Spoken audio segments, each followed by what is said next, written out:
Hi, 7th class. How are you? Are you enjoying rainy season? Now, let's start our topic. I hope you have written notes in your notebook, and now I'm going to explain you. Okay? Our topic today is bases. Acid chapter, acid topic is completed. Okay? Now, let's start. So, student, our topic is bases. Bases को हम हिंदी में क्षार भी कहते हैं.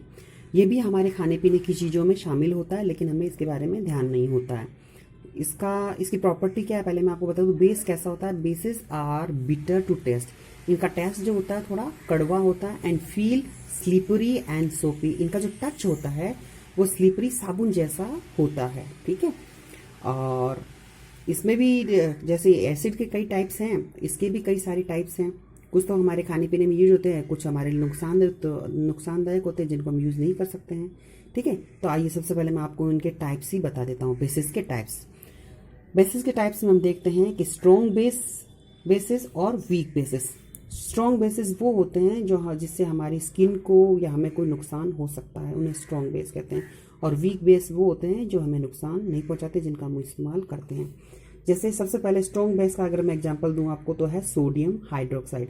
ज़्यादातर जितने भी बेस हो गए उनके पीछे ध्यान रखना है कि उसके पीछे हाइड्रोक्साइड पीछे जरूर लगेगा. तो स्ट्रॉन्ग बेस का मैंने एग्जांपल दिया सोडियम हाइड्रोक्साइड और potassium hydroxide. These are strong bases example. Next weak base में मैंने आपको लिख के दिया है copper hydroxide and ammonium hydroxide. These are weak base example. अब हम इनका यूज़ कहाँ होता है वो मैं आपको जो है बता देता हूँ. देखो सबसे पहले देखो कि आपकी जो है रिलीफ इन एसिडिटी. हम बेस का जो इस्तेमाल करते हैं एसिडिटी के रिलीफ. कई बार हम मान लो खाना ज़्यादा खाते हैं या ऑयली खा लेते हैं तो हमारे पेट में दर्द होने लगता है, खट्टी डकारें आने लगती है. तो हम उसकी रिलीफ के लिए हम या तो इनो लेते हैं. अब इनो के अंदर भी क्या होता है, उसके अंदर एंटासिड, या फिर हम घर पे हमारे पास में एंटासिड होता है, उसको हम लेते हैं जिसके अंदर मैग्नीशियम हाइड्रोक्साइड होता है. क्या होता है?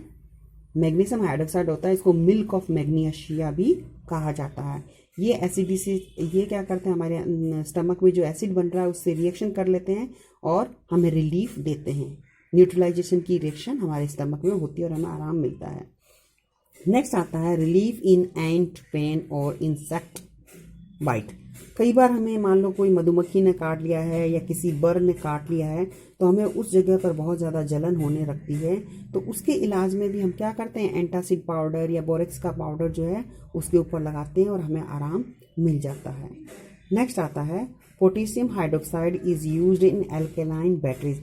जो बड़ी बैटरीज जो होती है उसके अंदर भी जो है बेस जो है डाला जाता है. पोटेशियम हाइड्रोक्साइड नामक बेस जो है बैटरीज में डाला जाता है जो एल्केलाइन का काम करता है.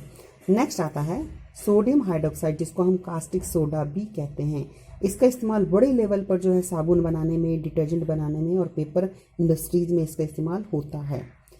नेक्स्ट आता है ये जो बेस होते हैं इनका इस्तेमाल क्लीनर जो हम हार्पिक वगैरह यूज करते हैं या लाइजोल यूज करते हैं उसके वो बनाने में होता है. और फर्टिलाइजर बनाने में भी बेस का इस्तेमाल होता है. नेक्स्ट जैसे कि कैल्शियम हाइड्रोक्साइड है. कैल्शियम हाइड्रोक्साइड जिसको हम चूने का पानी भी कह सकते हैं. कैल्शियम हाइड्रोक्साइड इसका इस्तेमाल ब्लीचिंग के लिए, है ना, धुलाई के लिए इस्तेमाल होता है. ब्लीचिंग पाउडर इससे बनता है. और फंगीसाइड भी, दवाइयाँ बनाने की, जो फंगस वाली जो दवाइयाँ होती हैं उनको बनाने में इस्तेमाल होता है. और वाइट वॉश, घरों में जो पुताई की जाती है वाइट कलर की, वो उसमें भी कैल्शियम हाइड्रोक्साइड ही होता है. अब मैं आपको बताता हूँ न्यूट्रल सब्सटेंस. अभी हमने क्या है एसिड के बारे में पढ़ा, बेस के बारे में पढ़ा, और अब मैं आपको बताऊँ न्यूट्रल सब्सटेंस जो ना तो एसिडिक होते हैं और ना ही बेसिक नेचर के होते हैं. जैसे कि इसका एग्जांपल है हमारे वाटर जो है एक न्यूट्रल सब्सटेंस है. ओके.